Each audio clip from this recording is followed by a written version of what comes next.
Phoenix Down Radio is on the air.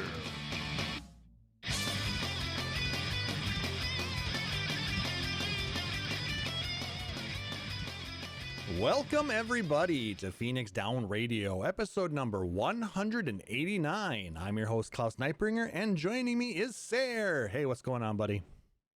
It's too hot. But library summer camps just finished, so Oh, you're I done actually now. have time to. Yeah, I actually have time to think about things. Also, I'm taking a week's vacation, so that's nice. So basically, what I hear is you're going to be playing Final Fantasy 16 for this entire week. Most of it, there is a non-trivial chance that our union has voted to strike, and we're waiting to see what the city negotiator responds with. So I might spend a little time on the picket lines, but otherwise, yes. I mean, and what is great because you're still going to be getting paid because you're technically on vacation. Yeah, the fact that I booked vacation before the strike stuff came down, because otherwise there was no way management was going to approve vacation for that week. Yeah, well, good on you for doing that when you did it. So I always do it for that. So yeah, it'll be an interesting time. We'll see how that goes. And realistically, you deserve it after going through all the work you did for these summer camps. Yeah. So definitely. Sorry, I keep interrupting as you're about to say something. No, I was just gonna say, what all types of fun things did you end up planning for the kids? Oh, so we did coding camps where they had iPads and then little rolling sphere robot type things that it could connect to and program. And so a lot of it was about hey, here's various things of how your code can affect things in the real world. They had other activity kits for stuff where materials would store energy and then release it to show some of those other aspects of how robots would work. We got some of the little cultural related things as well. It was really fun. Nice. And then on the Friday, I would always buy them pizza for lunch. Pizza. It is a fine tradition. I remember pizza lunches from a lot of the camps and when I was a kid. Wanted to keep that going. And the kids enjoyed themselves? Yes. Lots of good feedback from the kids and from the parents. Good. I'm really happy with how it all went. Yeah, that was the next question, was if the parents also enjoyed, having what the kids learned and things like that. So yes. Very glad to hear that all worked out well. Yeah. How about you? What have you been up to these days? Well, last couple of days I took off from work because I decided to, actually a long time ago, we decided to buy tickets to a Pink concert. Ooh. So on Thursday night, we went to the cities and we had just the most amazing time. I have to say. So on Wednesdays we wear pink, on Thursdays we see pink. Got it. She puts on a hell of a show. Around. Not really, but no, she puts on an amazing show. There was pyrotechnics, there was aerial acrobatics. I mean, she flew around the stadium, and yes, this was held in a baseball stadium, so it was outdoors. The rain held off, thankfully. But I mean, it was just so good. It was just an amazing time, and yeah, if you have a chance to see her summer carnival tour, I strongly recommend getting tickets because it is actually worth it. And the sight lines were great, at least where we were at. I can't say for every location, but I do believe they are trying to do a better job of making sure people can see all of these different things. So yeah, I really liked it. So yeah, I saw some of the pictures you had put up and some of the info about it, and it looked like an amazing concert. Yeah, so the aerial acrobatics in particular just looked insane. I mean, it wasn't like the Taylor Swift tour, but Taylor Swift doesn't fly in the air. So there's that. Oh man, I was maybe she should. That could be interesting. Oh, but there might end up being a little bit of a you're copying me, blah blah blah blah. I don't know. Yeah, I don't know. Yeah, you don't want it to just be a straight up rip off follow the leader type thing. No. But I'd love to see that showing up in more things in general. But I think it's just really important that artists are able to find something that is, unequivocally them, and just lean in on it. Mm-hmm. Be yourself, and just be true to yourself in that way. But also look really cool doing it. Yeah. I mean, the rule of cool always going to apply. Aside from that, we went to a few breweries over the weekend as well, because of course that's what one does. As is tradition. But got a little bit of bad news when we got back yesterday. Apparently there was a fire at my local brewery, and they're going to be closed for the unforeseen for an undetermined amount of time. I have no idea what exactly happened. We did drive by there, and the building is intact, but Serve Pro was out there, you know, certain or service masters, you know, the guys that clean the stuff in the yellow vans. They were there to, you know, try and take some of that, but I'm hoping it wasn't a major thing and they're able to get back up on their feet, because they were supposed to do a community fundraiser event today. Oh dear. They may be the ones who need a little bit of fundraising, but we'll see. Yeah, that's a little like kind of sad and ironic if all that and then they end up being the ones in need of it. That's unfortunate. But I do legitimately hope that they are able to turn things around and make a very fast comeback, because not only are they good people, it's really good beer. So then this is a reason why you want to support local, because it makes an actual impact in your community at that point. So if you have the opportunity to do so, I recommend, you know, going out and either checking out like a craft brewery or a local winery. Maybe go to a place where you can make some of your own pottery. You know, there's just a number of things that you can do in your local community that will support people that live and work with you. So strongly recommend, you know, that and getting that sense of community back. Aside from that, really haven't been up to a whole ton, just working way too much as usual, and just trying to make sure to do a little bit of fun as well. Just a reminder, there will be no podcast in 2 weeks. So our next episode will be a month from, or 4 weeks from today, which would be, I'm trying to bring up my calendar here. Looks like it'll be September 9th will be the next podcast. So look forward to that. And also a huge thank you always to our Patreon producers, Nick Nar, Aurori, Ravenheart, and Mika.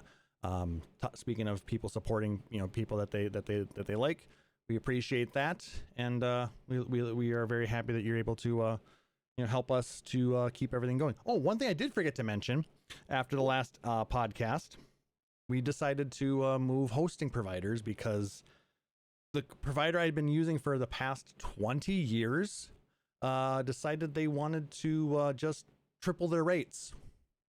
Yeah, I wasn't about to spend, you know, 3 times the amount necessary to keep hosting the podcast with the same company. So we, a couple weeks ago, or just after the last podcast, I took a lot of time downloading everything from the old website, and worked with a company to get new hosting set up. I believe we have everything over now and everything should be working. If you guys notice any issues with any podcast providers after making this change, please let me know so I can investigate and make sure that everything is working as it was before. So one thing I noticed so far is everything seems to upload really, really, really fast with the new provider. So that's going to make things a lot easier on my end. So that'll be nice. And the website seems to be working pretty smoothly as well. So always a positive. Anyway, let's go ahead and jump into that gaming community news. This isn't necessarily directly related to Final Fantasy, but it is Final Fantasy adjacent, as it involves the Final Fantasy creator Hironobu Sakaguchi. This article comes from IGN.com, written by George Yang. Apparently, Fantasian has a listing on the Steam database. So let me copy and paste this. Yeah, this was the kind of diorama based or RPG by Final Fantasy series creator Hironobu Sakaguchi that at least at this point has only been available on iOS platforms through an Apple Arcade subscription. Correct. So at this point, yeah, Sakaguchi and his team at Mistwalker Studios handcrafted all of the backgrounds for this Fantasian game. And it, from a lot of people, they've said that it is an absolute masterpiece of artistic look, and it's A friend of mine was actually doing a stream of it for a while, and through a lot of it, I kept thinking, okay, maybe I should get an Apple just because it was a really gorgeous one. A lot of it felt like reasonably standard turn-based RPG, but the look of it was just so compelling. Mm-hmm. So the listing that they found on SteamDB hints that the game is coming to PC, and an official announcement could be arriving soon. If this listing is to be believed, then it is unclear whether the game will also come to other platforms such as PlayStation, Switch, and Xbox. So yeah, it's something a lot of people are very excited about, and I would actually love to see it show up on Steam or other platforms, because I'd love to give it a try. If it's anywhere even close to as good as any of the games in the Final Fantasy series, I think we're in for a treat. Yeah. As I said, I only saw part of it and I was watching rather than playing. But what I saw is like, okay, this feels like it scratches some itches. It looked gorgeous. And then, of course, continuing on in this little bit of theme involving Sakaguchi, there was a recent 35th anniversary interview that was done with a number of the people involved with Final Fantasy throughout the years. And the myth about how Final Fantasy got its name happened to be busted by the creator in said interview. This article comes from inverse.com and is written by Willa Rowe, and I linked that one in the chat as well, so if you want to follow along.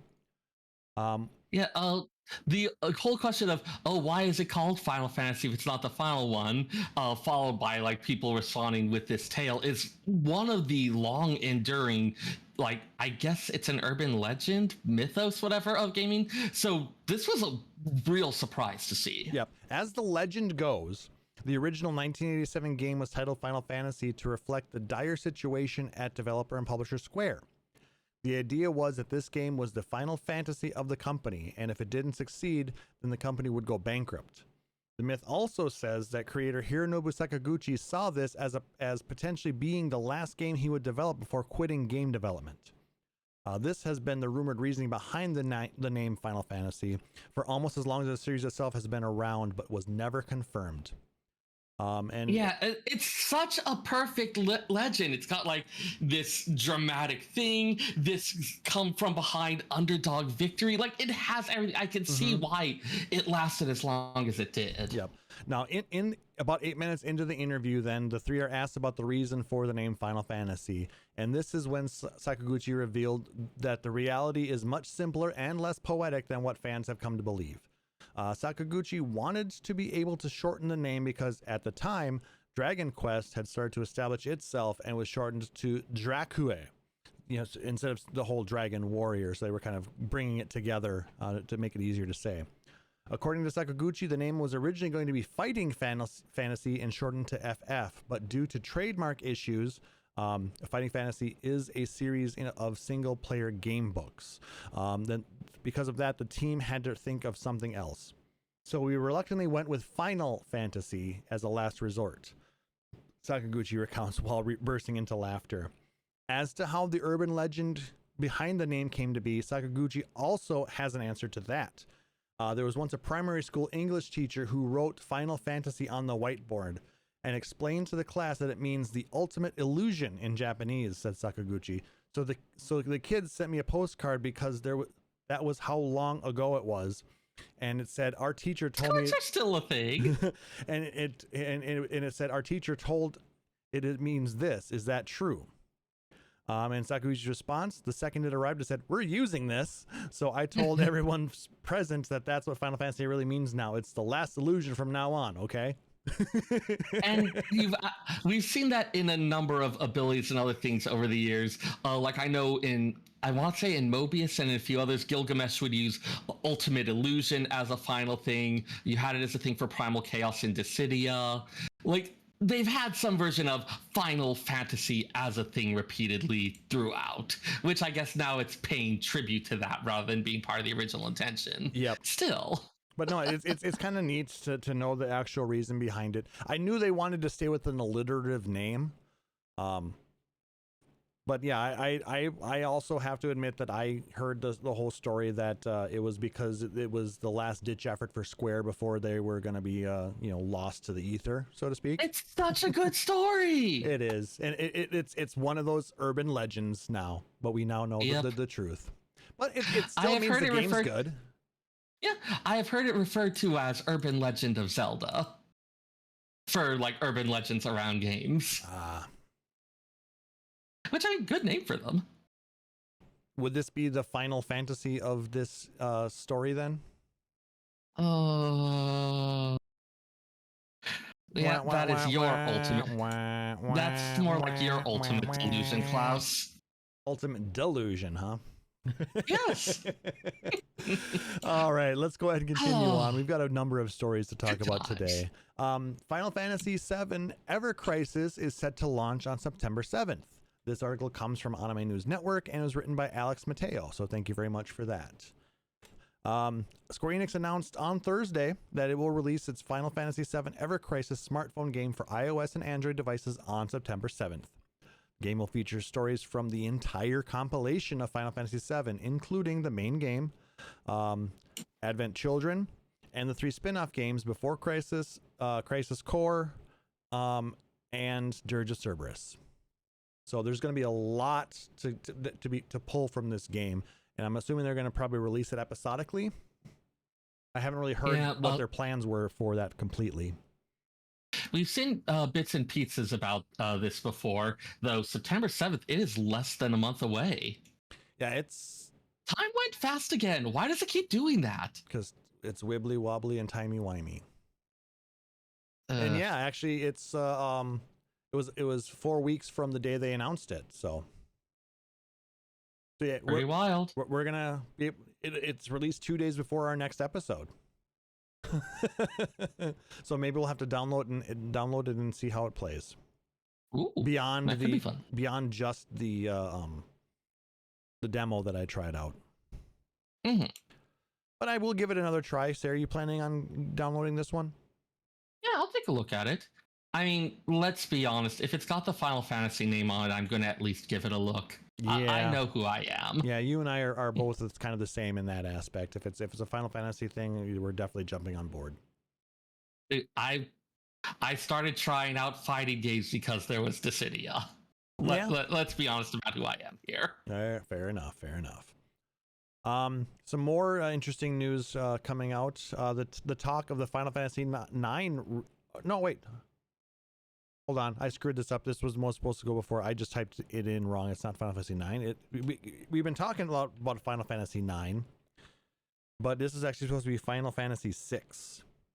So, VI, XIX. What's the difference? I just can't type today. Anyway, so you also can't Roman numerals because XI would have been 11. You're right. But hey, I just typed in the wrong one, but thought I read 9, and I'm just having one of those days. Anyway, oh no, a chance to bust Klaus's balls. How could I ever? How could I ever resist? This article comes from pushsquare.com and was written by Robert Ramsey. So Yoshinori Kitase, who worked on the original Final Fantasy VI as the director, made headlines a couple months back when he revealed that other Square Enix employees keep asking him about a potential remake of the classic RPG.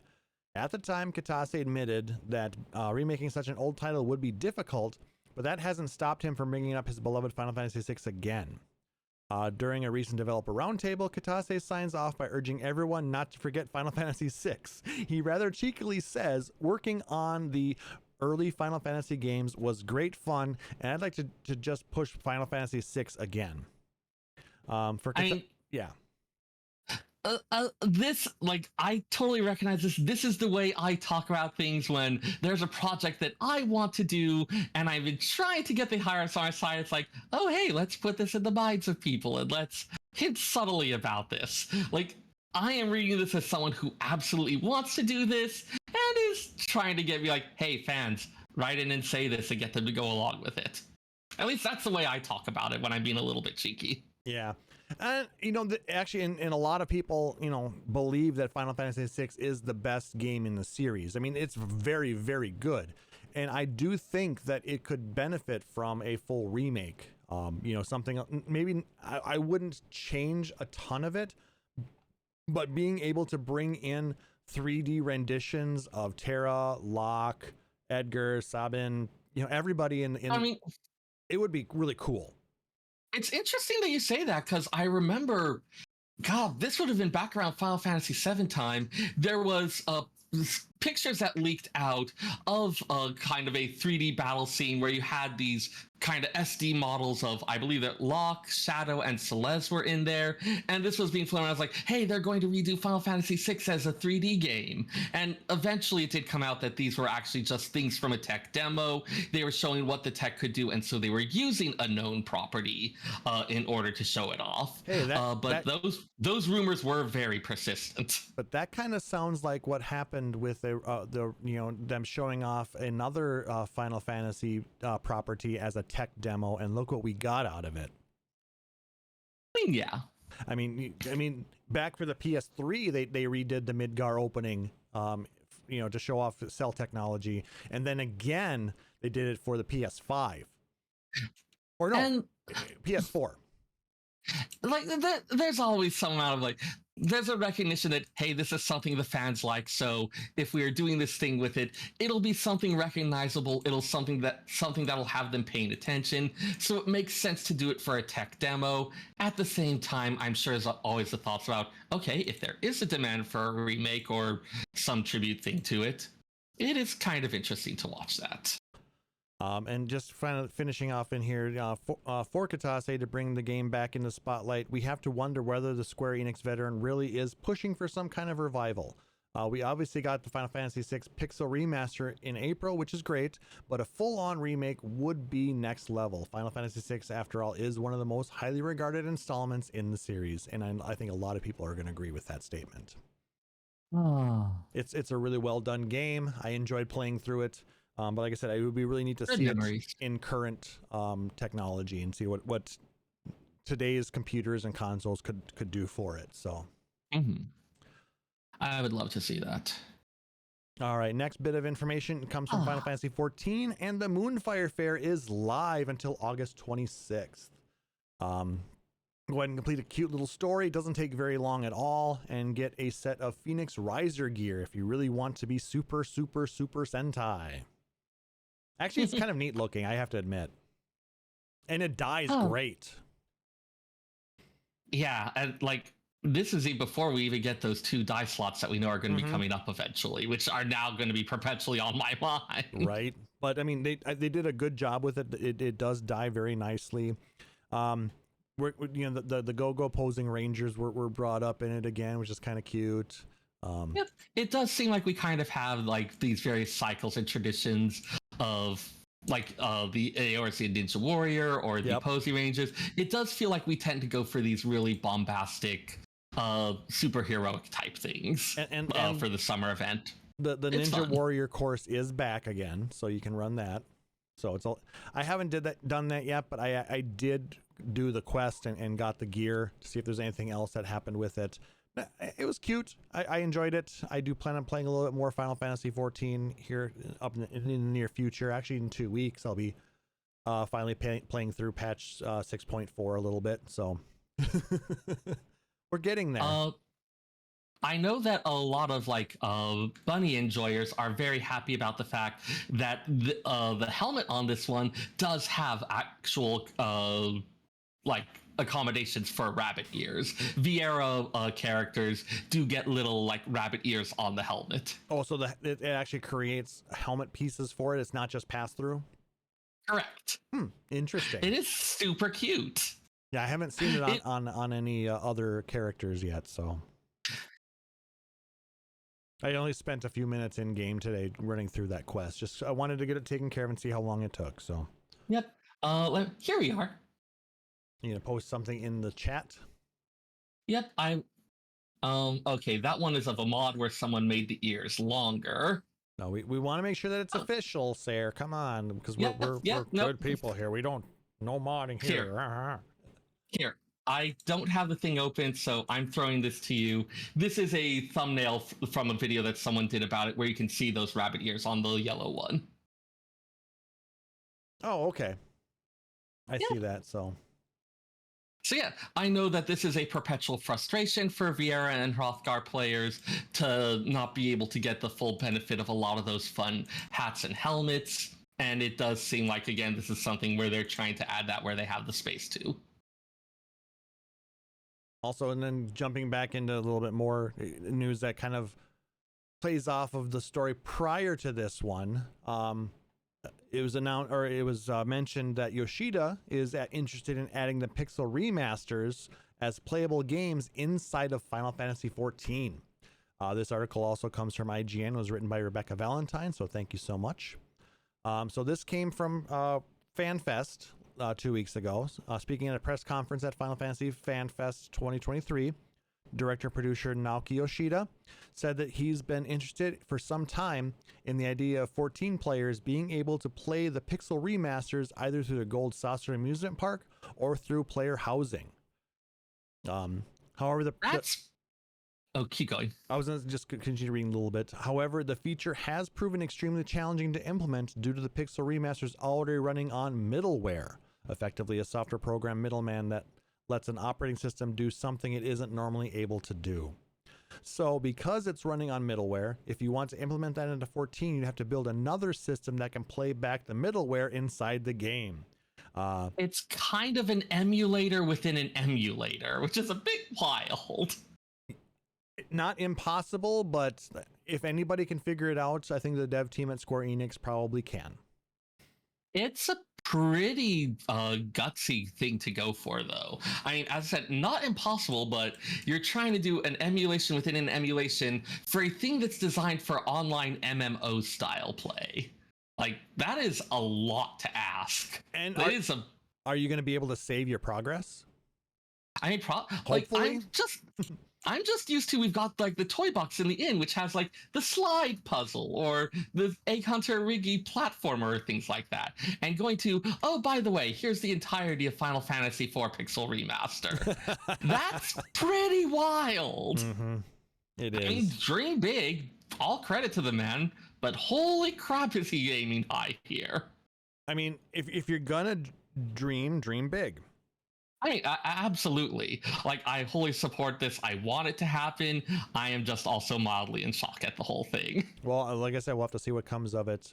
I mean, yeah, the man turned around an entire game and made it become absolutely beloved when it was completely panned and almost, just laughed out of the MMO world.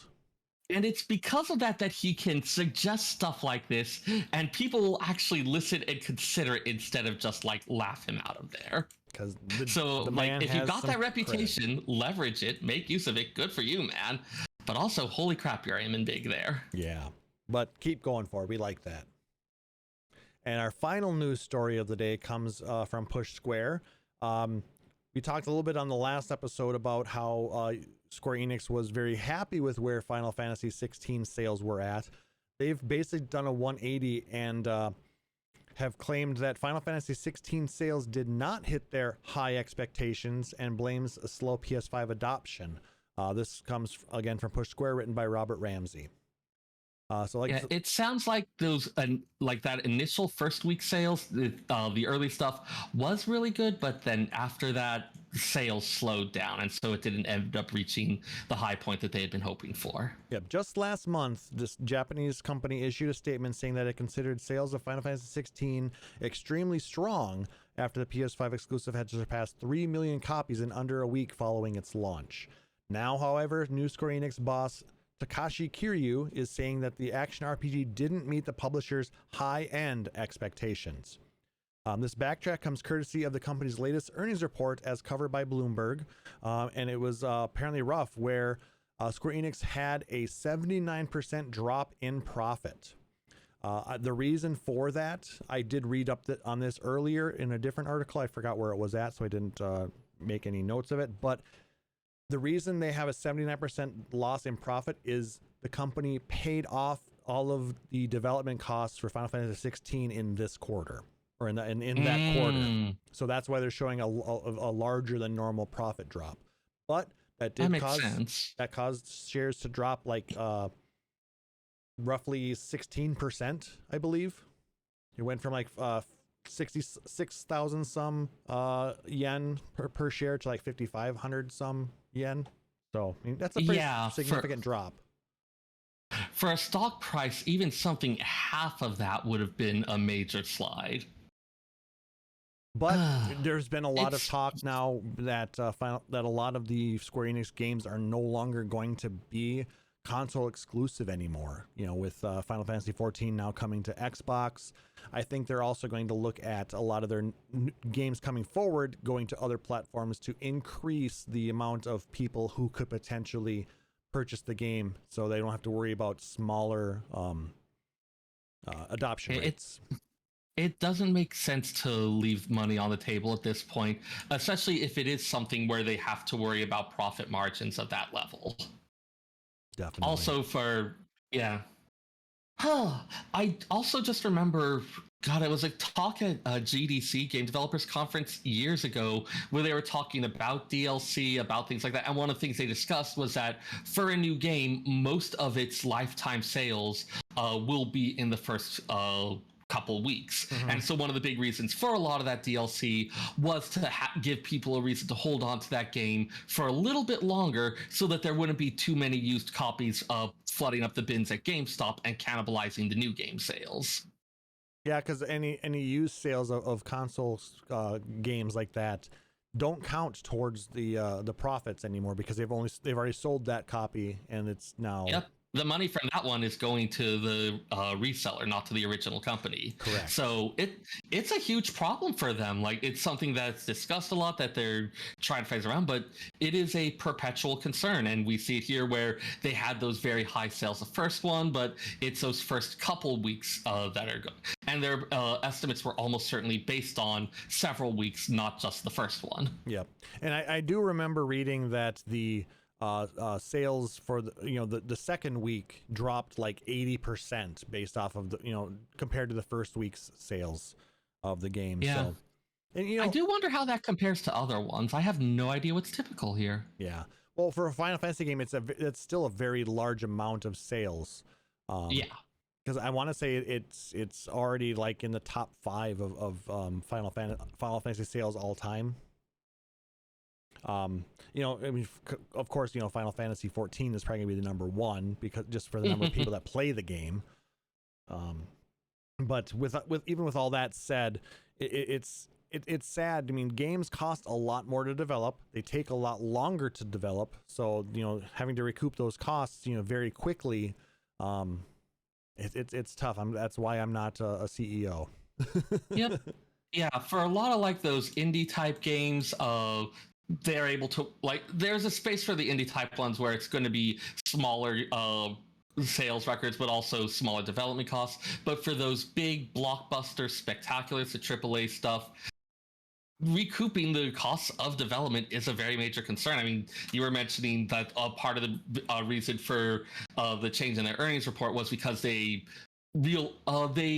recognized the costs of it in this quarter, I think it was. Something like that, yeah. Which I've read is like, you've got those costs whenever you choose to like have them show up in the thing. These types of things are a major concern for them. Yeah.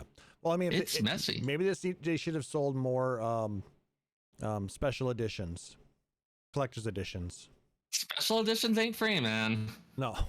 Well, but I mean, realistically, if you look at what comes with a collector's edition, I mean, while like the resin statues and things that are cool, they don't make the cost all that much higher. Yeah. And also, I think this is part of the reason why a lot of developers are going on to a more digital only release, because that way, they don't have to worry about the GameStops and the pawn shops and places like that, cannibalizing sales of their game. If you have digital distribution solves a lot of these problems. It creates other ones, and Steam is like the one form of DRM I am okay with, and even then I'm a little bit concerned about them. I mean, Steam and Epic do a better job of being a digital rights management type of thing versus some of the other ones that are out there. Oh yeah, but it like still makes they're wanting the to one play. DRM I don't hate, but it's still DRM. I'm Yep. not in love. Because if they were to ever go offline, any games that are Steam or Epic exclusive will no longer be playable. And that's that. To say nothing of the games that might not be exclusive to it, but would you still be able to have access? Well, it is an open question, and it's one that I think a lot of people involved with game preservation, with a lot of these rights and access things, are deeply concerned about. Definitely. So we need to make sure to. But I mean, like I said, it's one of those things that it's tough to deny the fact that it's much easier to get access to a lot of different games that we may not have seen 10, 15 years ago, being that they're being released digitally, because it doesn't require, purchasing a whole bunch of discs or cartridges or whatever and programming your game onto them to then have distributed physically to places all across the world. That gets very expensive. Yeah. I mean, like, these systems are better in a lot of ways, and some of these problems did exist even before the digital ones. They've just kind of changed in nature. Like if you look at games, consoles that just basically go out, if you're unable to power up your Nintendo entertainment system, you're not going to be able to play some of those old cartridge games anymore either. So yeah, I saved a bunch of my old ones, and it actually has come to a thing where it's like, I hope the console still works, because otherwise these are pretty and all. Yep. And then the other issue, like with the PS3 store going offline, and the PlayStation Vita store, places like that, you no longer have access to some of those games anymore. Yep. Or there was that one guy who made news for buying out the entirety of the Nintendo eShop for, I think it was the Wii U and the 3D, the DS titles. Yeah, I think so. Because they were taking those offline. Kind of thing. I know a lot of Pokemon players were up in arms when Nintendo announced they were taking 3DS stuff off of the eShop, because they would no longer be able to get access to a number of maybe even play some of the Pokemon games or be able to trade Pokemon back and forth. So yep, some of the stuff I was reading suggested that, like, it's estimates of course, but the estimate was that something like 7 out of like around 87%, so 7 out of 8 historical games you pretty much can't get without either piracy, having to take a trip to a physical location, often just like 1 or 2 physical locations in the world. Yeah. Like, for people who are interested in a lot of the history of games and a lot of the being able to just, like, a lot of the cultural impact, this is a real problem. Yeah, it's crazy how talking about profits from one company points us into the direction of the inability to play games in the future because of and then we get into one of my summer camp topics about interdisciplinary everything.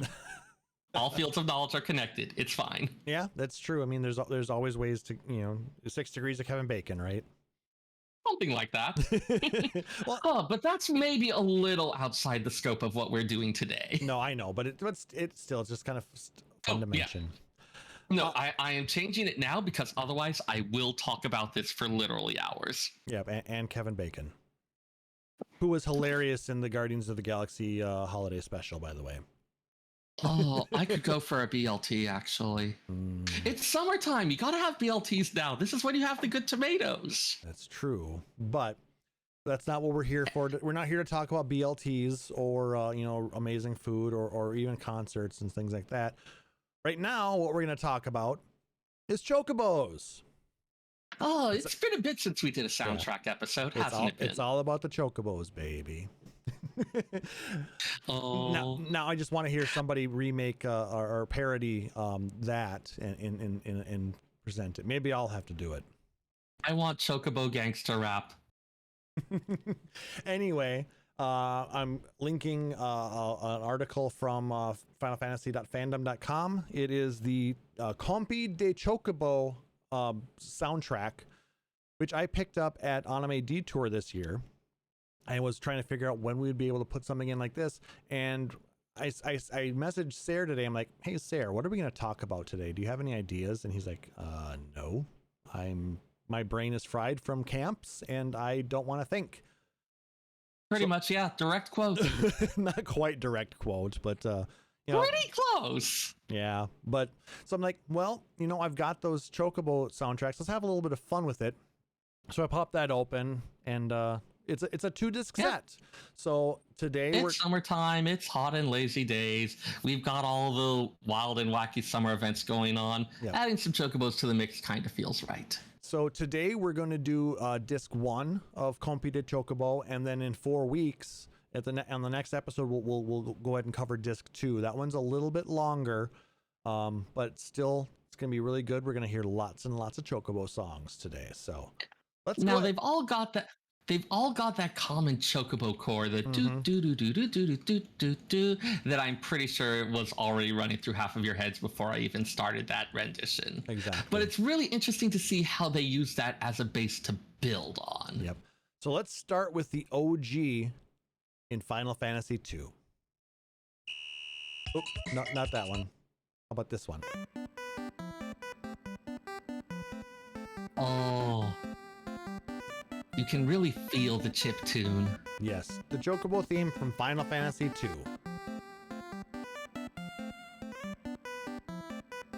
Very simplified, just the first part that we're all used to. Just repeating we don't over even and have over. That. We don't even have that do do do do do do do do do. That came later. You've also got that little bit of like the very chip tune, like wavery aspect of each note. Yep. I mean, that's how Final Fantasy II was designed, though. It was MIDI and very simple. They only had so many instruments to use. But it's great. It's just also this is very clearly a product of that time. You can hear it in every little bit.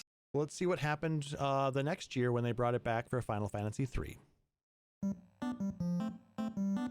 We got a new little beginning. Yeah. Still got that da da da dun dun da. Though the notes are wavering a little less. But now we get that next piece. And you've also got like a kind of bass line going at this point.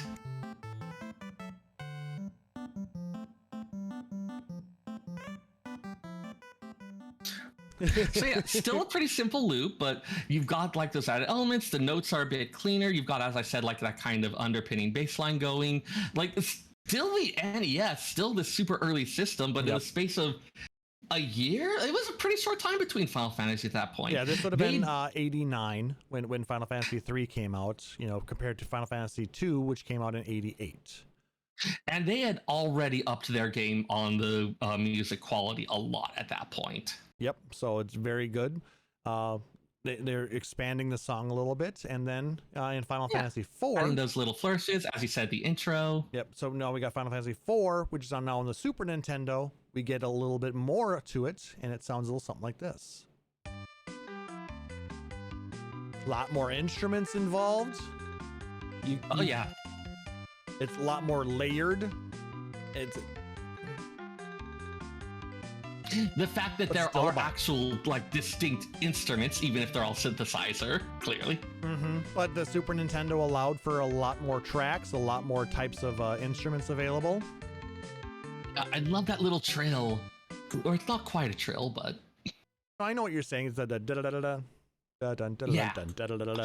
that nice little kind of percussion bit there, and it's again it's small touches because it's still the same bass melody. We haven't even really expanded it much from what it was in 3, but just adding the effective percussive backing, things like that. It's turning it a lot more into it's kind of picking more of that Chocobo feel that we have at this point. Again, in the space of a year or two, I want to say it was 1990 for this. Is that right? This would be 90, I think, 90, 91, somewhere in there. But, okay, so yeah, again, in the space of a year, going to a new system, so new stuff to do with there, but you could definitely see a feeling of, hey, we're getting the hang of this, we've got this creative thing, we've got all these ideas of how to improve it, and we're putting this hardware through its paces. But what's nice is with all the extra room on these Super Nintendo cartridges, there's more room for more songs. And the Chocobo song got a second iteration in Final Fantasy IV.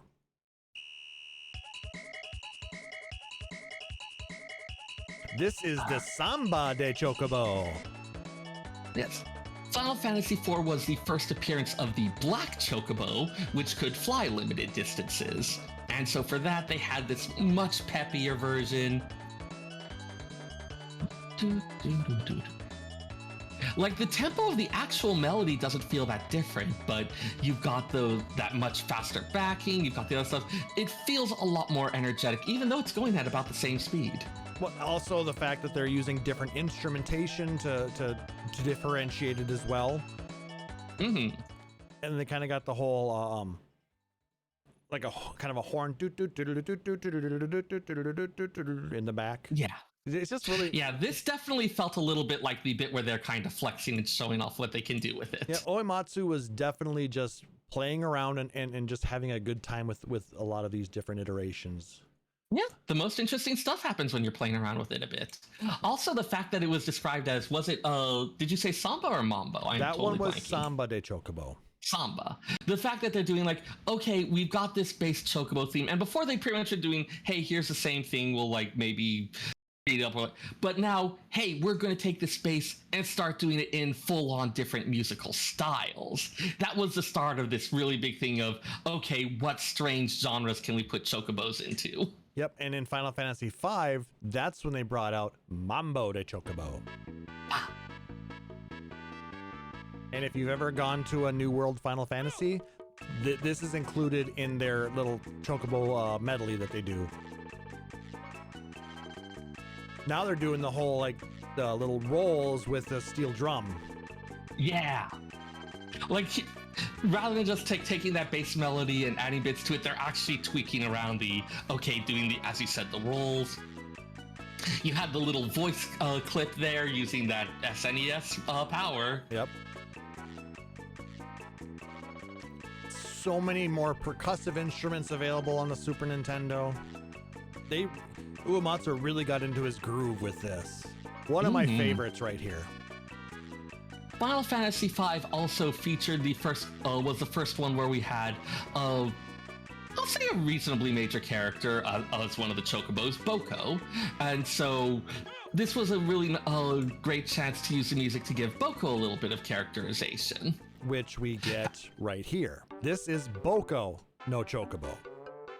Mm-hmm. This is specifically Boko's Chocobo theme. Mm-hmm. Get this one when you're on Boko and none of the others. Boko, of course, being Bartz's constant companion, a Chocobo with surprising amounts of intelligence, who seems to have a good bit of awareness of what's going on. And this kind of reflects that sort of like kind of solid, like, hey, here's this Chocobo who's got your back. Boko's there for you. Which is why I named my car Boko. Yeah, like Boko has become a recurring name throughout the series, in part because of the excellent characterization of this Chocobo, kind of setting the standard for it. Yeah, I think the next big intro of Boko was Bobby Corwin in 9. That sounds right. That was what the name of one of the Chocobos that was named by one of the Black Mages. Yep. I believe. They did.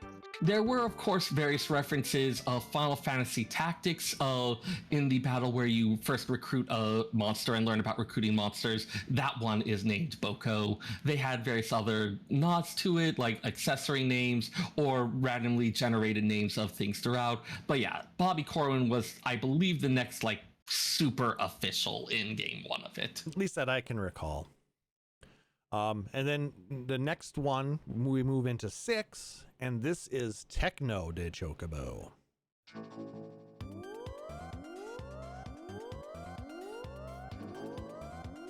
Oh yeah, got a bit more of an intro here.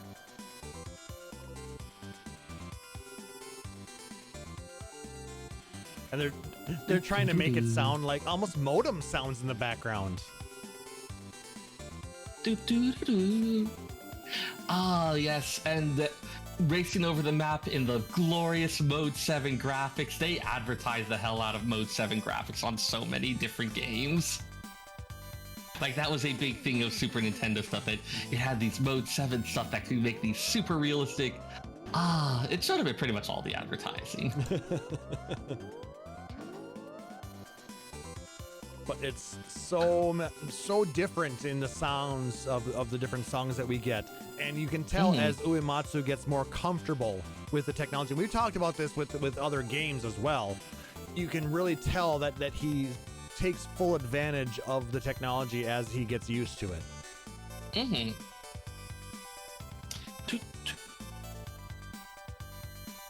I mean, 6 came out towards the end of the Super Nintendo era. Oh, and there's that little drum fill into the sirens.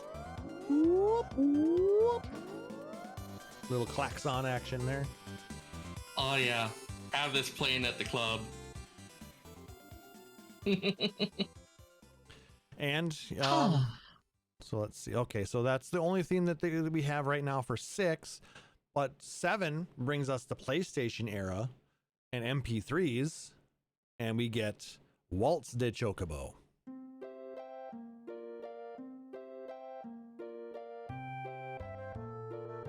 I believe this is at the Chocobo Ranch.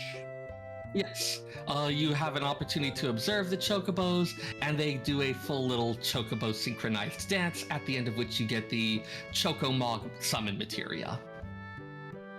I think it might appear at 1 or 2 other points in the game, but... Oh, we got that finish.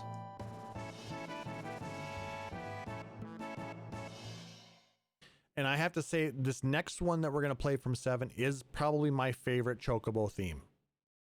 Electric de Chocobo.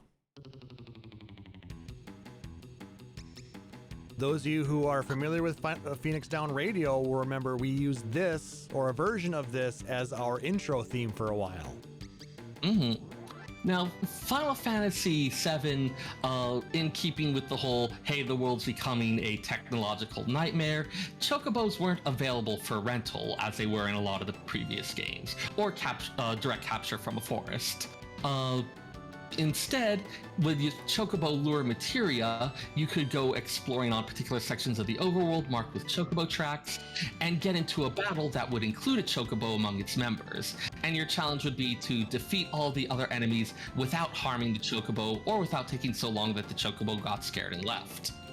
Yeah, that gave you the opportunity to capture it for breeding purposes. And then early on, you just were able to get a ride on it. It would be later in the game that you would open up the Chocobo stables, open up slots, and be able to actually send them home to start with breeding them. And this was played when you would do when you would ride a Chocobo, I believe, as well as when you race a Chocobo. No, wait, no, it's a different one. That's coming up. Never mind. No, that one is burned deeply into my brain. We have one other between this one and that one, so. But I still just like the surfer rock feel of this particular version of the Chocobo theme. Oh yeah, like having the random battle shattering thing, and then that drum fill to start it is like, oh yeah, yes. It's actually a bass line. Okay, it felt like something that I would hear on the oldie station. Driving in the car. It's a surfer rock sound. Yeah. Ooh, surfing Chocobird. Chocobird.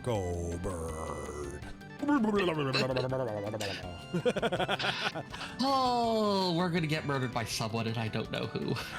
Probably Nick Nar. He's probably gonna murder me in 2 weeks when we're doing D&D. Make him suffer, Nick Nar. No, he loves these themes too. But this one goes on for a very long time because it loops so many times because it's overworld, or it's when you're riding a Chocobo. So we're going to go ahead and move to the next one, which is Cinco de Chocobo. And this is when you've actually captured the Chocobo and you're riding around, or when you've gotten one of your Chocobos out, personal Chocobos out. Either way, it's a bit for when you're actually riding the Chocobo. This is the overworld Chocobo theme? Yep. It's been so long since I played 7, I don't remember that, I guess.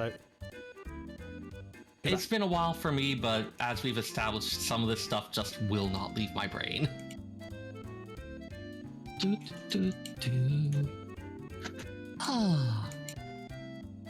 Yeah, it's got a bit more of a chill vibe. We were out of the battle. oftentimes the stuff with Chocobos here involves a bit of exploration. So it's a little bit less energetic. Of course, on a Chocobo, you can't encounter monsters. Which is nice.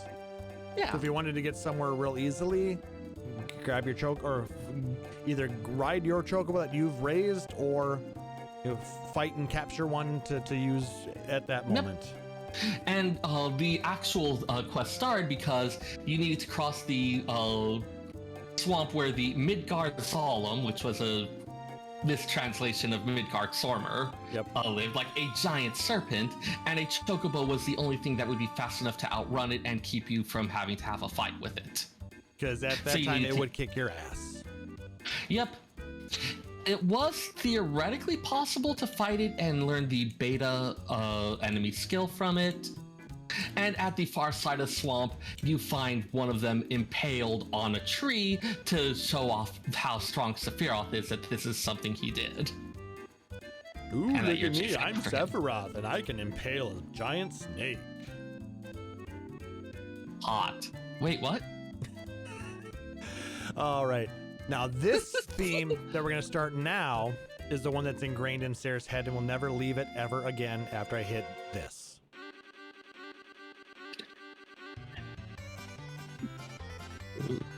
Who else is in the gold saucer racing their golden Chocobo?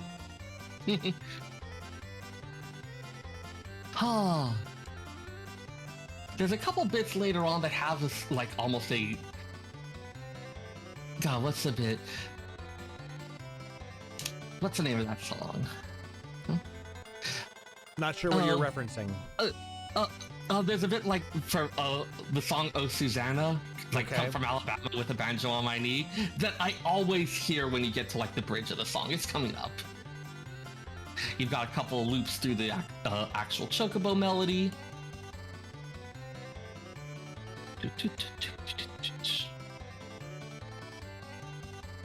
Oh yes, going through bright multicolored tracks.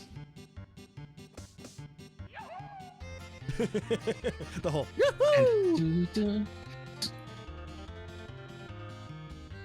that bit I always say, like, "Come from Alabama with a banjo on my knee."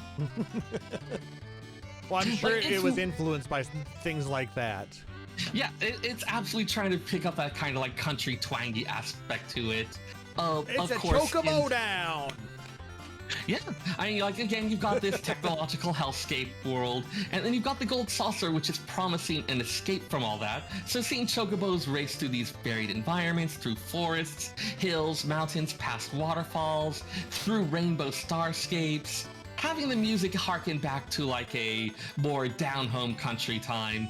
Like, it feels like something that you'd see in the Disneyland. Like, think about like going to Disneyland in the Country Bear Jamboree or something like that. For people who are looking for an escape from the cyberpunk techno world, I can see why you'd want to invoke some of those roots. All right. Plus, also, it just adds a fun energy to the racing. For a racing theme, you've got to have that energy in it. Yep. And you want something that's not going to get grating as you listen to it. Because you're going to be hearing it a lot. Yes, I remember racing my Chocobos so much that it was just... You go to sleep and you hear this in your dreams. Yep. But yep. It's an earworm. Oh, if I was going to have something stuck in my head, this is not a terrible thing for it to be. All right, let's go ahead and jump into Final Fantasy VIII, which features this Odeka K Chocobo.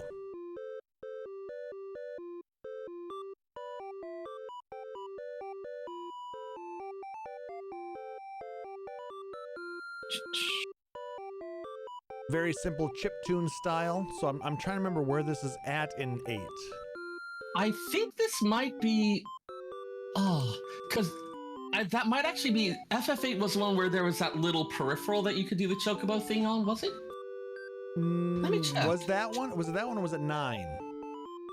It was 8 that had the little thing for that. Okay. Oh, yes, it plays in the Chocobo World minigame. Okay. So that would be the one that in the PC version it is like as a little separate thing that you can play and then gain rewards. back in the original one, it was a device that mostly wasn't available outside of Japan. But so yeah, it's going back to that chip tune in part because it's like a little Tamagotchi equivalent. Yep. It's a little Tamagotchi equivalent. Yep. Super simple hardware, so they couldn't put as big of a song into it. Yeah. But also, like, it was a Tamagotchi equivalent. You were expected to, it's like, you're playing with it a little bit, but it's going to be a nice little backing for that. It's not expected to be as full featured as the rest of the game. But 8 itself had this. Mods de Chocobo.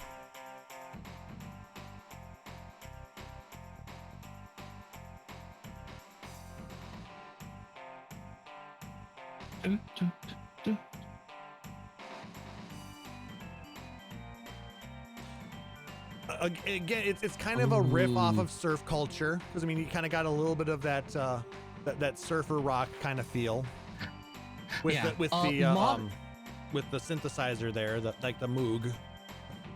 Mod in this case probably refers to like mob bands. Like it was a subculture in London, like the early stuff of the Who fit into that.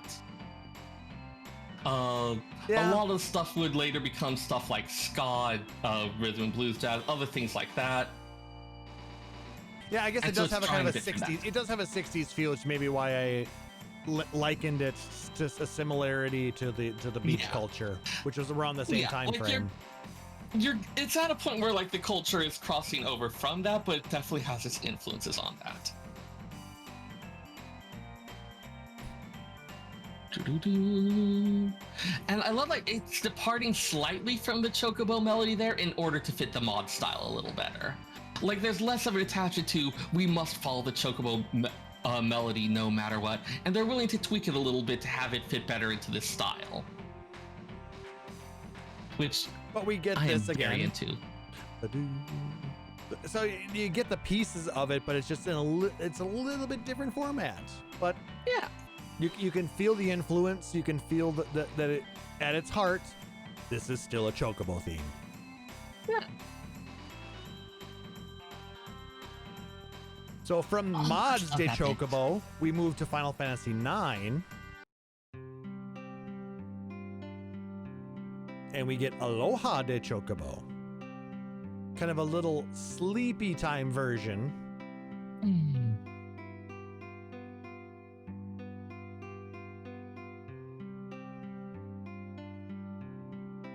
This would be when you're in the Chocobo Forest. 9 going back to the series roots in a lot of ways. Chocobos were again encountered in Chocobo Forests where you would go to them, get a Chocobo, be able to, but also where you just have like, hey, this is the place where the Chocobos rest. Again, like as you said, it's hitting that kind of restful vibe. Here is a peaceful little sanctuary where there are the Chocobo. And playing Chocobo music.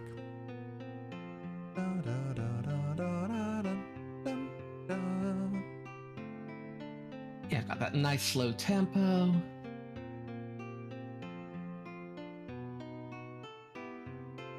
And they play a little bit with the key there. Just to make it interesting and something that you can continue to listen to without getting super bored of it. Yeah.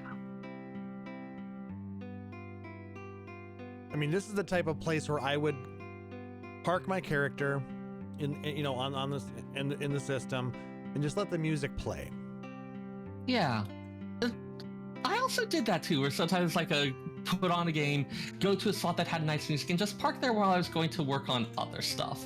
Like using the game as like very makeshift MP3 player. But I mean, what's nice about it is in the games, the devs build in the loops perfectly, so it's a very seamless continuation of the song. Oh yeah, that was why I did it that way. Yep, exactly. Whereas you'd have to put it on repeat, but then you got to kind of, it goes down, then it comes back up, so you got little breaks in each playthrough. Unless someone made the thing just right for it, and even then those were a bit of a pain to find. I mean, but nowadays you can go to YouTube and get a 10-hour loop of a song that you like, so. I do make use of that from time to time. But yeah, nice restful one. Changed it up a little bit though, still keeping that, as the name Aloha suggested, kind of that islandy tropical theme with Our next one. Next one's gonna be even more tropically and fun. Yeah, it's gonna lean into that energetic aspect. Ukulele de Chocobo.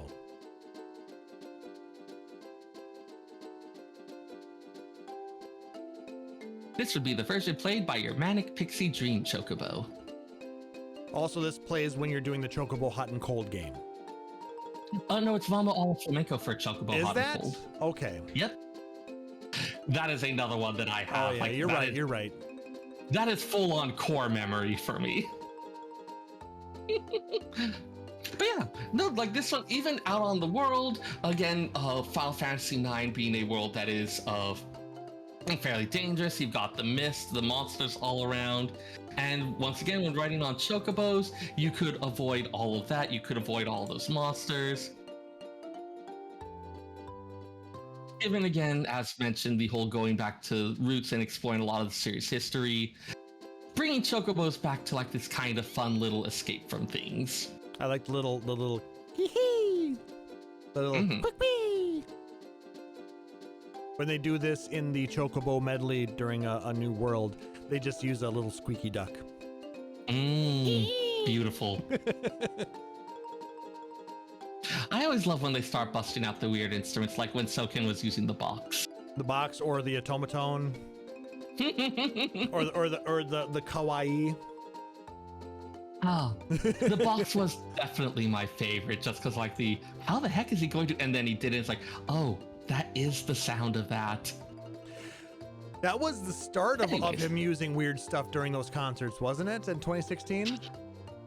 I think that was the first time, like, this is the type of thing that it would have been used in the studio. This is what Foley artists really make, earn their keep with, but actually busting it out at a concert. I think that was the first time they'd done that.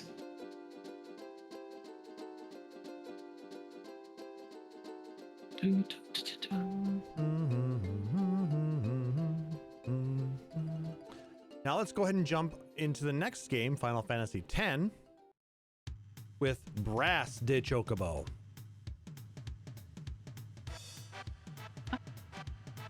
Now we've jumped into the PS2 era, which allowed for even wider range of instruments available to program with. And we have a whole digital orchestra right here, kind of big band thing right now. This is complete big band influence right here. This is still the intro. We haven't even got to the actual... Here it comes. Now. I mean, I love that they're using a muted trumpet sound for this. Because...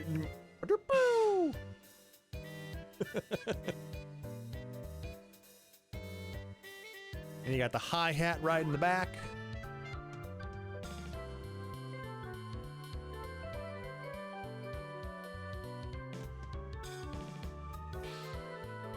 I mean, this is when this really shows the power of the technology of the time, and that it's sounding like a fully, orchestrated theme at this point instead of just something programmed in MIDI.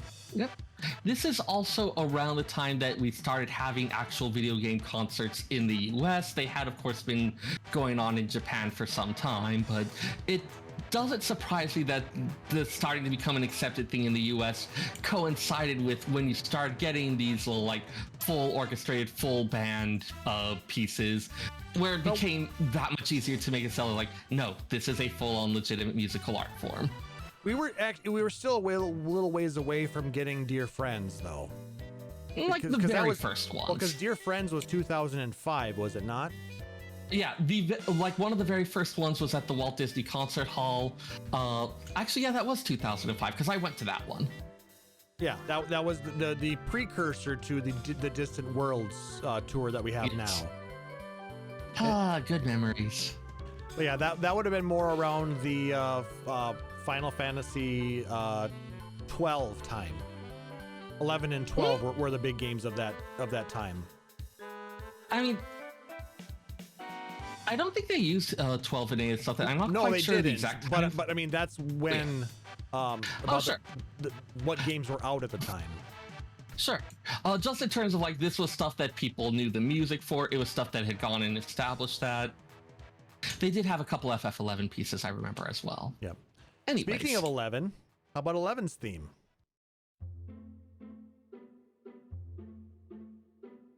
This is the when you're riding your Chocobo on the overworld, this is Dash de Chocobo. And you hear this a lot in that game because you're riding your Chocobo for quite a while to get anywhere. For quite a lot of the game, it was going to be rental Chocobos, which, of course, like you can't call them freely. It's nothing like the mounts you would see in a modern MMO. No.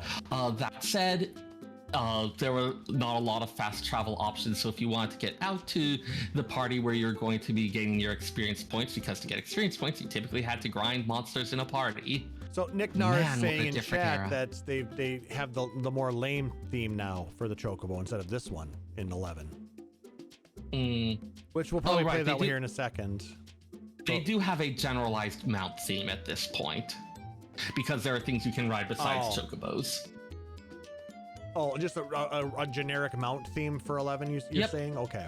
They started adding other things you could use as mounts, and so they changed it to like a generalized mount theme. So I think you only hear this if you're using the rental Chocobos. Or if you swap out the music. I don't know if that requires modding or not, but I haven't played 11 in many years. You would normally hear this typically at times where you're trying to get to like an exceed party, stuff like that. It's a fairly simple theme. It actually would only go for a little while before it would fade out, and then you just get the regular zone music, if there was any. Though I would like, if I would actually get off my Chocobo and then get back on my Chocobo so I get more music again.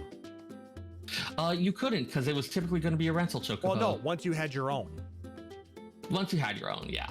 Though that was also, it was a charged item, so hopefully it's been long. FF11 was definitely a mess by modern standards. It was a very different game from what we have now, yes. Very. You would also hear this music a fair bit if you were involved in Chocobo digging, which, oh my god, I had nearly max ranked Chocobo digging. What the hell was I doing? And there were a couple of different Chocobo themes within 11. Our next one here is called Circuit de Chocobo.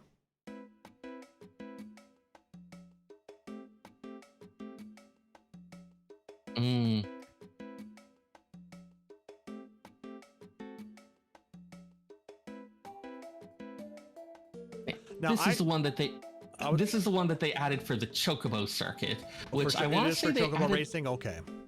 Yep. It was one that it was accessible from all the cities, but it had effectively little teleporters, so you couldn't use it for intercontinental travel. You could only return to the area that you had accessed it from. But yeah, it was the thing for the Chocobo circuit. It's got kind of that Muzaki quality, because like this is where you even like when you could gamble on races without actually participating in them yourself. You could set up for races. Nick Nar says this is the zone theme for the racetrack. Yep. I didn't do a ton of Chocobo racing or raising in 11, so I'm not as familiar with this one. Oh, it was extremely... It very much punished if you had to take a break from the game. Like, you could have, like, weeks or months of work on raising the Chocobo lost. Yeah, and that's part of the reason why I stopped playing the game, is because I did take frequent breaks because I had a lot of other things going on at the time. And when I would come back, like I remember coming back after taking a 2-month break, and my world was gone. My link shells were broken. Yeah. Because we got Midgard Stormer was merged into Quetzalcoatl, so. It was a very different era of design standards, and even as those standards changed, a lot of the previous decisions about UI and stuff like that made it hard to modify. They've made efforts. It's still something that I would struggle to go back to at this point. For 11 to really bring me back, it would require a complete revamp, a la, a Realm Reborn style. The other thing I would say is that because, again, it's an MMO, you have a lot more latitude in your own characterization, at where you are in the game when you do this. It's not like a lot of the other games where they can have a bit more control over how it's presented. And so you have something that's a little more, I don't want to say generic, but it's a little less specialized. It has a little less going on, it's just to be able to simplified. fit the wide variability of an MMO setting. Mm-hmm. They had to simplify it in order to, you know, avoid a ton of different options that could cause crashes, buffer overruns, things like that within the code. I'm just thinking about like, oh hey, like we're now in a thing that has this like really dark setting, and the Chocobo stuff still has this super bright. Like it needs to be something that can kind of go, not even just on a technical level, just on an artistic level. Yeah, Nick Nar, PS2 limitations, ha ha ha. Oh, that is another meme that will probably never die. All right, and then the third, Even though the PS2 is long gone. I still have mine. I don't know what you're talking about. PS2 I mean, forever, mine's baby. somewhere. Then the third theme from Final Fantasy XI that I have on this particular compilation is called Run, Chocobo, Run. Is this the racing theme then? It's been a while longer for that, but I think it may have been. I mean, it's definitely more upbeat, meaning that wondering if maybe that they're actually doing racing right now. Nick Nar agrees racing, this does seem like the racing theme. Yeah, racing was also different in this one. I don't believe you rode the Chocobo yourself. You would train it in various ways, and you could give it items to carry. Oh, sorry, but I think at least... Oh, no worries. I hit the wrong button. I was trying to cough, and I didn't mean to cough in everybody's ear, so apologies for that. Yeah. This again, MMO, you have to deal with all the stuff about like what's showing on client side versus server side. Yeah. They ended up doing it as something where you could give your Chocobo various things like charms that would change the weather, or other biscuits to restore its energy, other stuff like that. But a lot of it, once it started, was out of your hands. I think in part they were very worried about what unethical players might do with like trying to hack or otherwise like spoof things in order to win races, even though... Yeah. So they, not at all like 14 where they went with a more like player controlled one. This one was almost a little bit of a management game aspect to it. Yeah, they did that a lot because the latency with the servers was kind of horseshit. Yeah. So they had, when they Even added things like that, they had to make sure there was things that were server side run, not client side.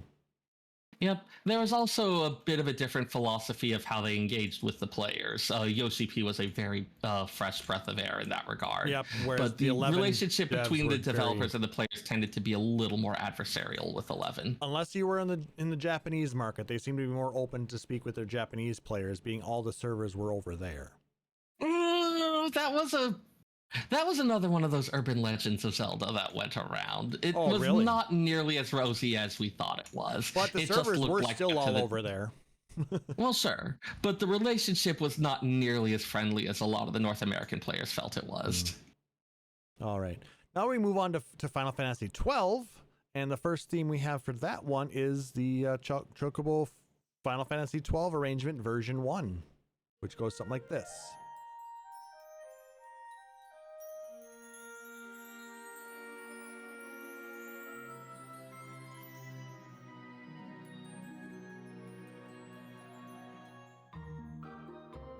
Yep, it's an Evilise game.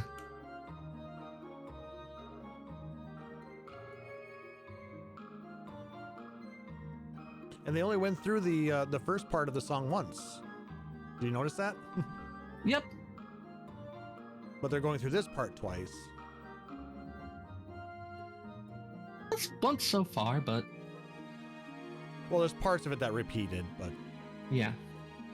It changed at the end. This definitely is very much, this is an Evilise game. Like... But it's bringing it back to the you know, the old school style of Final Fantasy, you know, more fantasy, more, yeah, you know, it's not not like 7 or 8 that were kind of dystopian areas. Right. But yeah, the Evolutions games definitely did have a different feel to their soundtracks because they had a different composer. Yeah, with a very distinctive style. That was Matsuno, right? Let me check here. Had it in here at one point, but I can't see it right now. We're on. Oh no, Matsuno was the director. Who was the musical director? Actually, according to this one, it was still Uematsu for these two songs. Okay. I was just thinking about Evilise stuff in general. Like, I could see it being Uematsu just because, like, hey, it's a Chocobo theme, we have to get him for that. Mm-hmm. Though, I mean, Uematsu was still working with Square during this time frame, and you know, even back to Tactics, so. Hitoshi Sakamoto. Thank you, Nicknar. But yeah, it's at least feels a bit more in the style of, like, okay, this is what I'd expect out of an Evolution thing in terms of, like, some of the complexity of the backing, the instruments that you get, stuff like that. Like, it feels Evolution.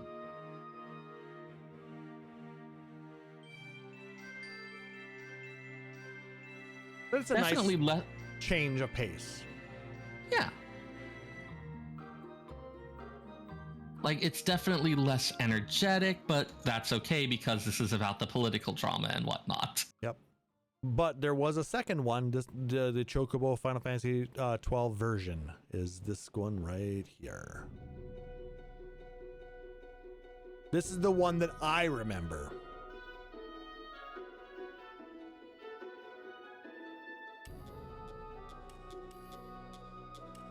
And still really has that Evilist feel. I wonder if one was like in the Japanese version. This was the NA/global version. What I'm seeing here is that the arranged version one was actually not used in the game. It was included on the soundtrack. Oh, okay. So I'm wondering, it's always fascinating when it's like you hear from elsewhere and then it gets integrated into your memories, you know? Yeah. This one doesn't have as good of notes as to where each of these came from or how they were utilized. So yeah, I pulled up some secondary sources on that. Excellent. Very helpful. That's what I do. Yeah, because that's what I really didn't recognize the first one, but this one is definitely, you know, I recalled. So well, let's see, I don't have which one is which, but one of them was not used in game. It would be the first one at that point then. Yeah, because this one was definitely in game. The other one is described as having a bit of a militaristic theme to it.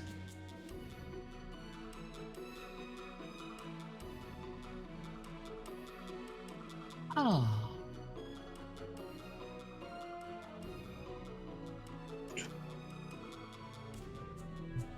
And this was the end of the PS2 era for Final Fantasy.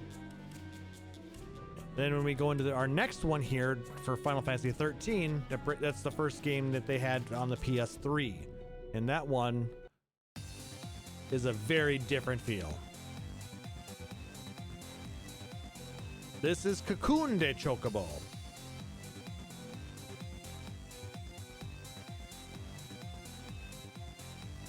And I believe this one actually even features a little bit of vocals. It does. This one was my wake-up alarm music for several years. Nice energetic start to the day. In setting, of course, Final Fantasy 13, leaning a bit more into some of those sci-fi elements. This is the music that you hear at the park, Nautilus Park, kind of the big amusement park type thing, where there's a chance to see real chocobos. Wow! It's kind of a petting zoo situation. Implied that again in these like strong technology, there's not as much of a connection to these wild animals. But why wouldn't you want a connection to these beautiful animals? I mean, they probably smell like chocobo poop and stuff. Gross. Like horse birds? Oh, that was another fun rumor. But yeah, you've got this very bright, peppy, happy, energetic thing kind of fits with the facade that Vanille had been putting forward, as well as the themes within the chapter where this appeared, of having this bright facade and this darkness behind it, and the facade starting to crack. Which, as I've mentioned, Vanille being super happy and energetic and playful and masking a deep, deep sadness, I definitely don't super relate.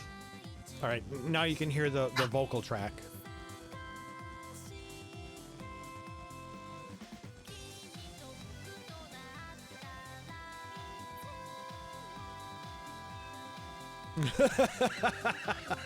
Sometimes I would stay in bed just to hear more of the song.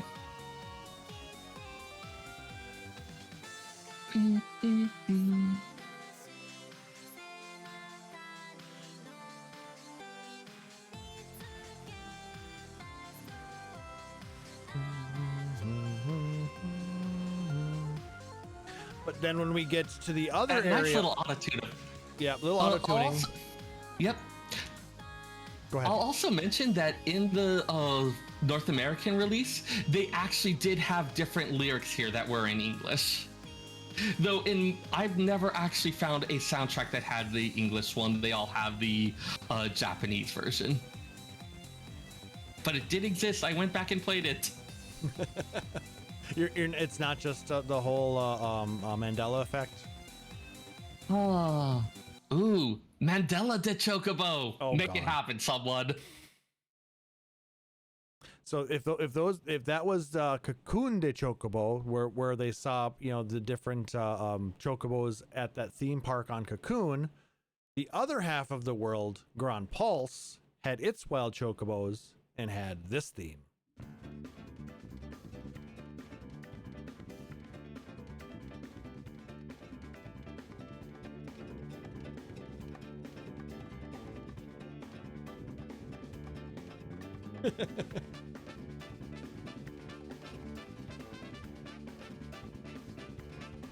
Very horn heavy right here. Yeah, got that build up.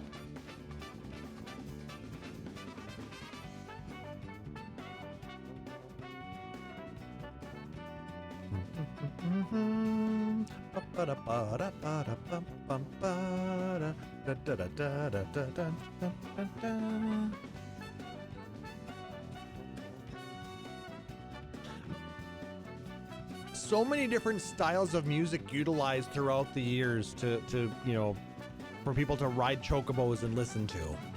Mm-hmm. Yeah, this one's definitely got a bit more of a jazz feel to it. As compared to like the super produced, happy, bouncy, energetic, auto-tuned Cocoon version, the Pulse version does have a bit more of that kind of like natural, unrestrained feel to it. Yep. Like the jazz leanings with that improvisational aspect really helps highlight the contrast between Cocoon and Pulse. And I just like this one better, honestly. Yeah. Like, it is also a really excellent one. I just really love how each of them sort of like plays into the thing of what that world, what that section's things are like. Like, they're really good representatives of the various sections of the game, of the worlds, through the Chocobo music. Taking this familiar thing and using it to at this point, the Chocobo theme is so well known and ingrained that you can use it for storytelling by expressing aspects of the setting through how you do the Chocobo theme. Definitely. Yeah, it's gone from here's the thing that we're going to use to set the mood of this bit to here's the thing that you know so well that we can now use it to tell you stuff about other things.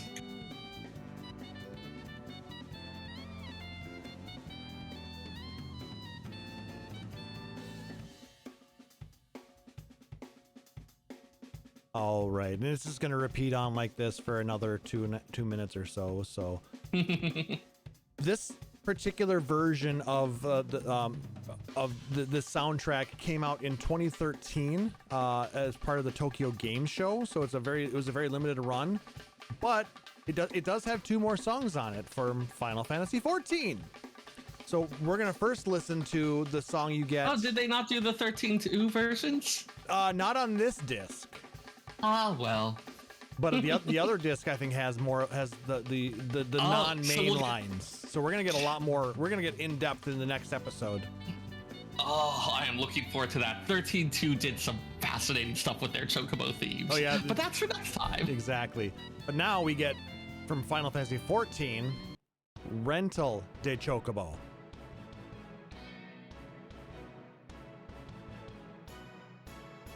Listen to that powerful intro. Like you are setting out into the world of adventure. Adventure! So this is what would play if you would get a ride on a Chocobo Porter. As it was a rental Chocobo. Yeah, well, Chocobo Porters, but also rental Chocobos. You could, like, it is hard to remember given that this stopped being a thing around level 20, but you could rent a Chocobo and it would be similar to 11 where you can move it around go around freely, but once you dismount, it returns to the stable. Another fun aspect of the MMO ones, 11 and 14, was that unlike a lot of previous entries, being on a Chocobo did not protect you from monster attacks. That is true. Because, well, 12, I believe, was also the case because the monsters are on the overworld. Yeah. Yeah, for a lot of the early ones, it's you have, like, it's going to a separate screen, so it makes sense. And also, you can control a little bit of where people could use them.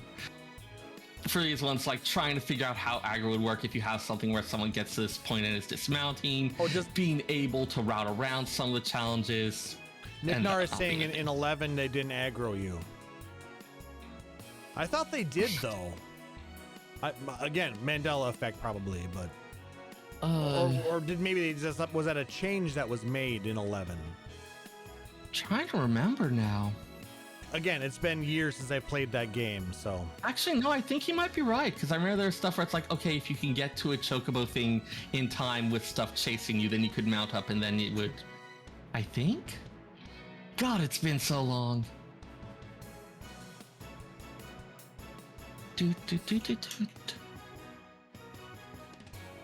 But so yes, a lot of that, like, okay, you are this adventurer setting out. You like renting a Chocobo. So clearly, like, if you're renting a Chocobo, it's relatively early in the game. You don't have your own personal one yet. So you are still young, fresh-faced adventurer setting out into the world. And so it captures that kind of spirit of excitement and anything could happen.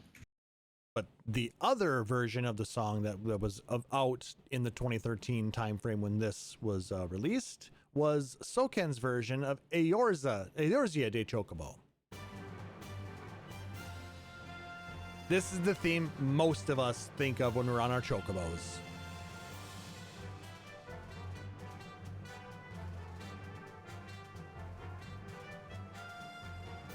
Oh, that little fanfare opening. So good. When this was released, of course, flying Chocobos weren't available, so you'd still be like dashing out over the landscape. And I think a lot of them may remember like those initial trailers showing like the Louisoix end of an era, and then flashing forward to the adventurers riding their Chocobos. Yep. Riding out into the world. You had the ones that would eventually be riffed on to create the Warriors of Darkness from the Shadowbringer stuff. But a lot of those elements of just like, again, here's this party going through and riding out to adventure.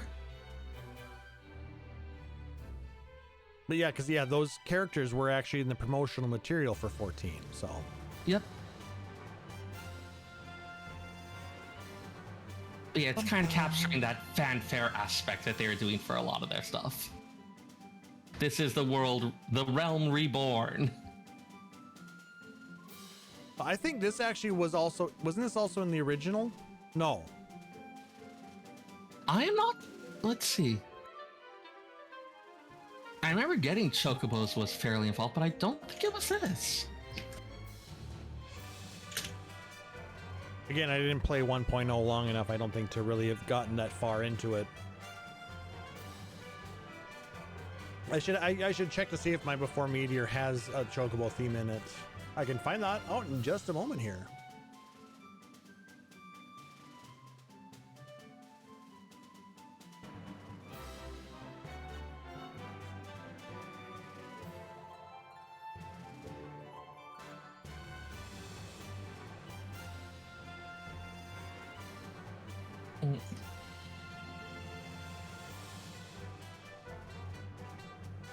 I'm looking through. No, Eorzea de Chocobo is in before Meteor. Okay, then. It's track 76. When did they add Chocobos to 1.0? Because, like, I think, yeah, it was after Yoshi P took over, because Chocobos were added as something that you could get as part of, like, your Grand Company stuff, and that wasn't added. The Grand Companies didn't get formed up until you had the whole Meteor threat. But it still would have been 1.x.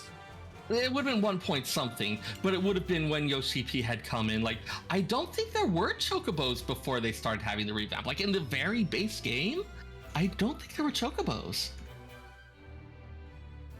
It's been so long since I played it, I can't remember. But regardless, you know, still a really good version of the song, and I really enjoy it. And so in that case, a lot of my assumptions about, oh, hey, it was this thing where they're playing, that doesn't really hold. I wonder if it was the other way around then. I don't know. That's what I get for speculating without all the facts. Dude, it does still have that big, like, brassy onward to adventure feel, though. I am looking to see where Rental de Chocobo was in here, though.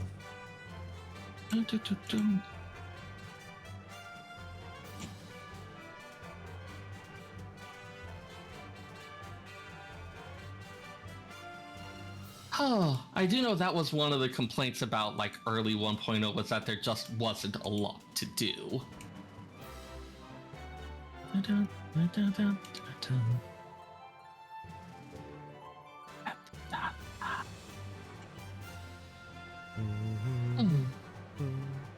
All right.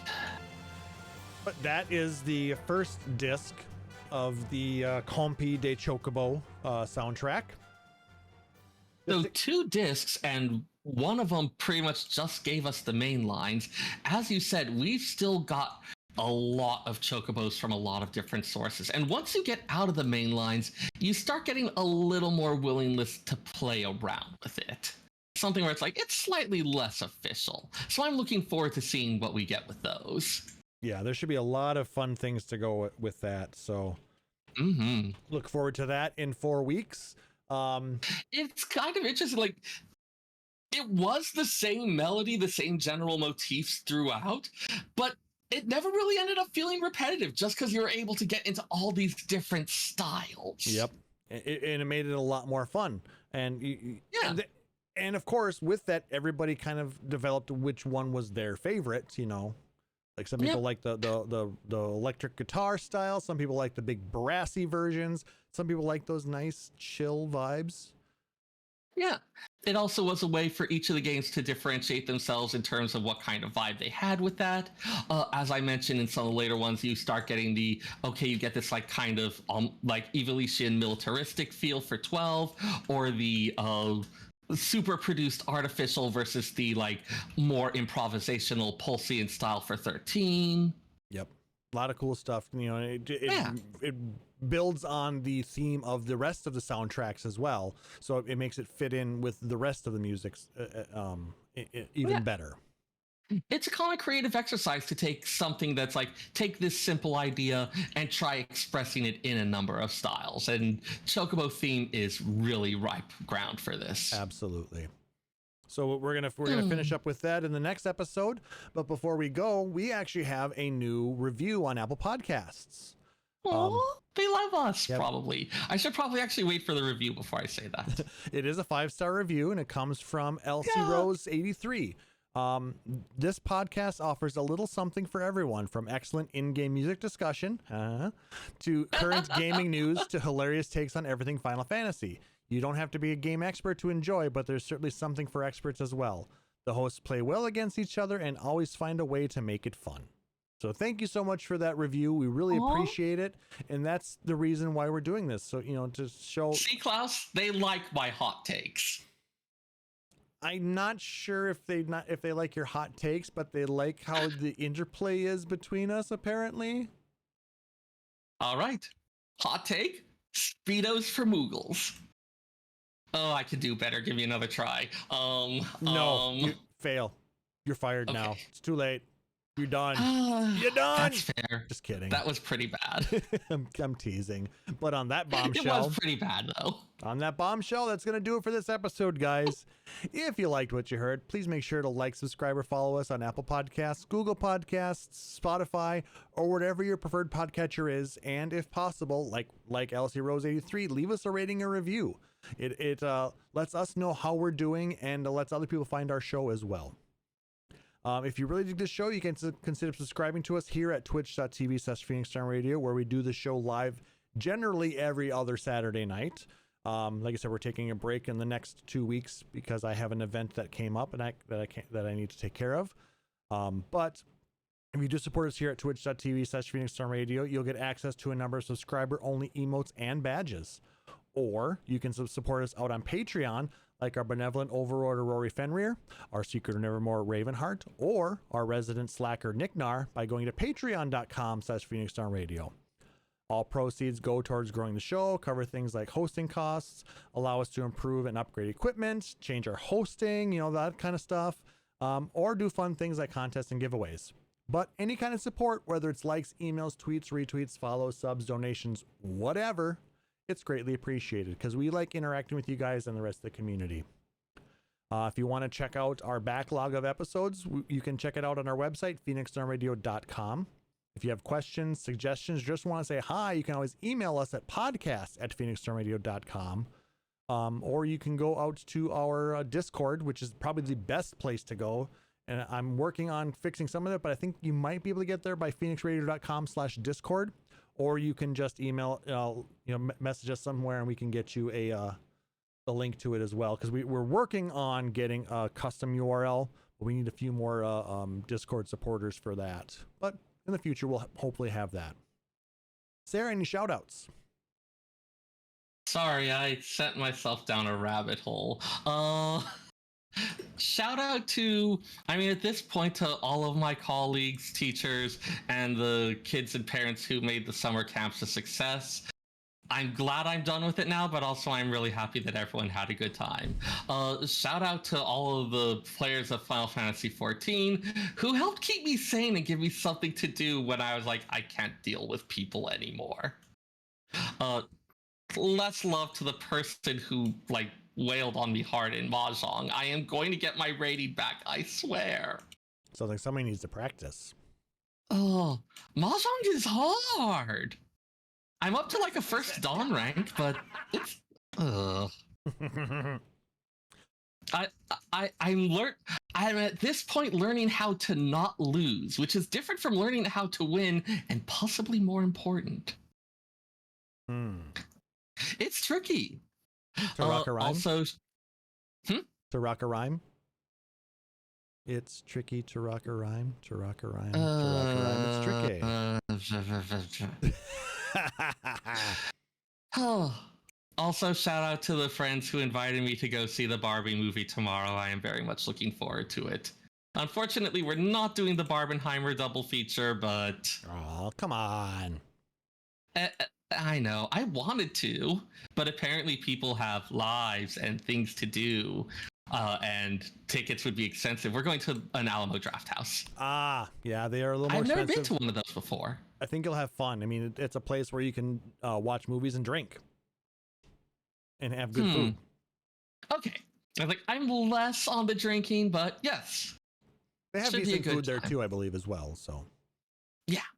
I generally, I said, for me, we have a VIP theater about an hour away that has a 21 plus balcony that you can sit in, and you can bring in food and drinks from their little VIP lounge, and it's really nice, and you have to worry about kids. Plus, they have really squishy seats, and if you go with a date, they have the little love seats kind of thing.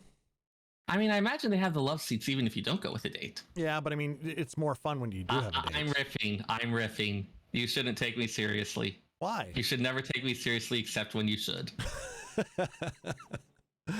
See, helpful advice. Just follow that and you'll be set. Yep. He's full of all kinds of advice like that on our Discord. So make sure to follow us. Full of something. Yeah, that's true. Dr. Pepper mostly. Mountain Dew for me, and beer. And pizza. It's pizza.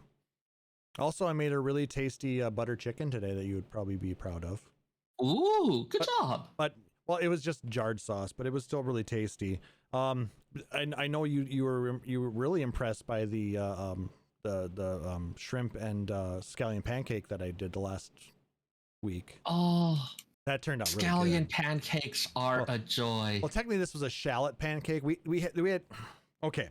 So they're related. It's close enough. We went to a big Asian market. I think it was 2 weekends ago, and we just went through it and bought a whole bunch of different things that they had. They had some stuffed scallion pancakes that had like it was basically green onions inside of like a dough, and then you fry that.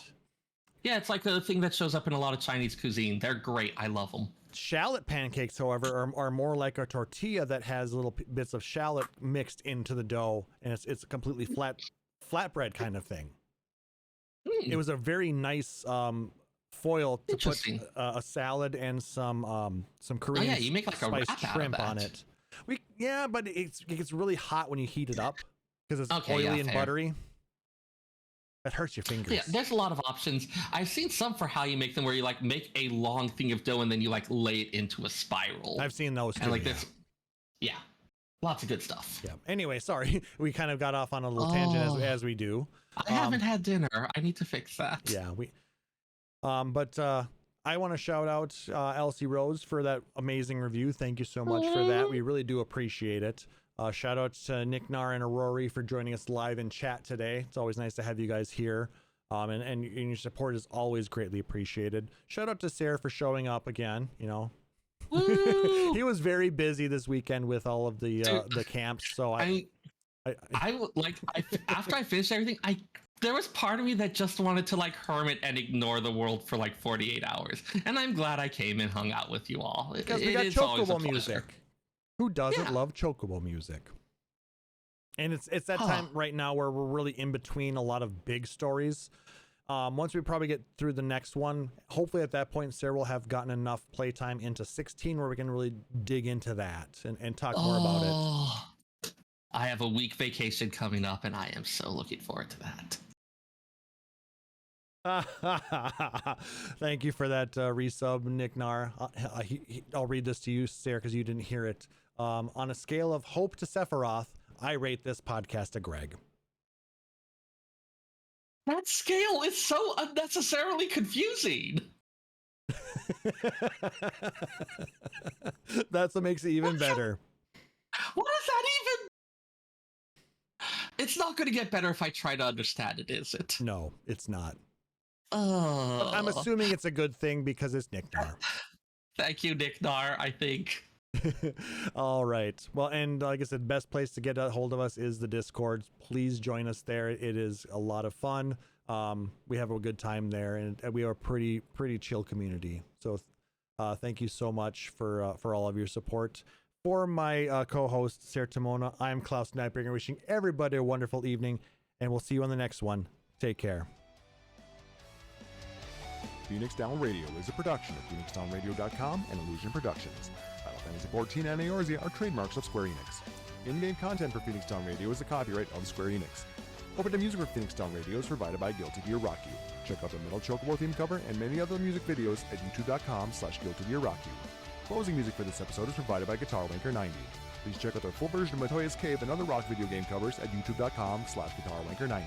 The views and opinions expressed in this episode are those of Phoenix Down Radio and its hosts and do not reflect the views of Square Enix.